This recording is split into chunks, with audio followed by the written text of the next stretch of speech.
كان حينا معروف بالكام، ولكن باب رقم 7 كان عالم آخر.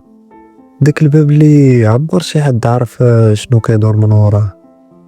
مع الخميس مع 9 ديال الليل جا واحد الراجل الحي، لابس جاكيطه كحله، هز واحد الكيس كبير وعيونو ما كيتحركوش من الارض. سكن في الدار رقم 7 وما يسلم على حد، ما كيهضرش ما كيبانش، غير كيدخل وكيخرج في الصمت. الناس بداو يهضروا علاش داير هاد السريه كلها، يمكن عنده مشاكل ولا يمكن كيخبي شي حاجه.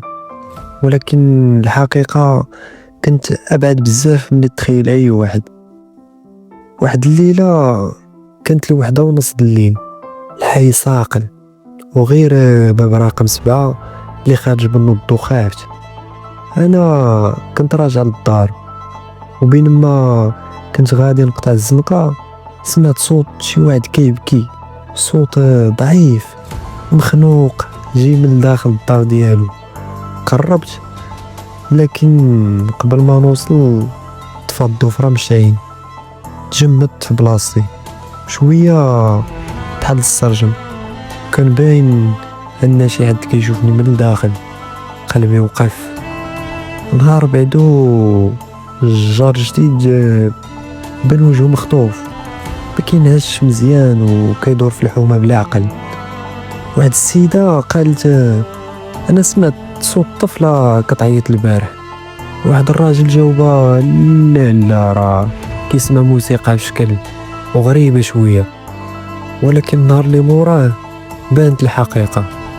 الجار لقيناه كيجلس قدام باب رقم 7 حاضي الارض، معاه واحد الصندوق صغير ديال الخشب. شافني وقال لي بغيت نهضر معاك. تقلبات الدنيا في الداخل ديالي.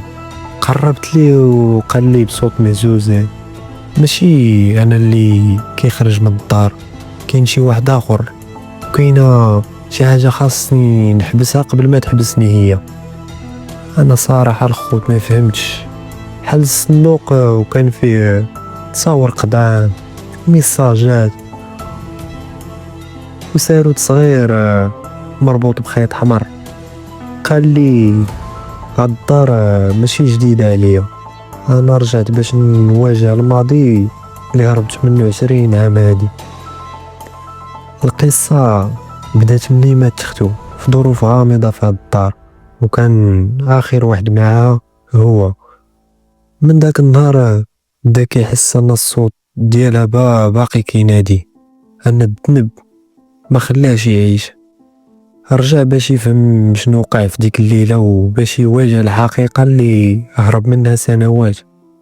ولكن مفاجأة، الصوت اللي سمعناه في ديك الليله ماشي صوت اختو، الصوت كان ديالو هو، كيهضر في وقت النعاس، كيعاود نفس العبارات اللي سمع آخر ليلة قبل ما تموت.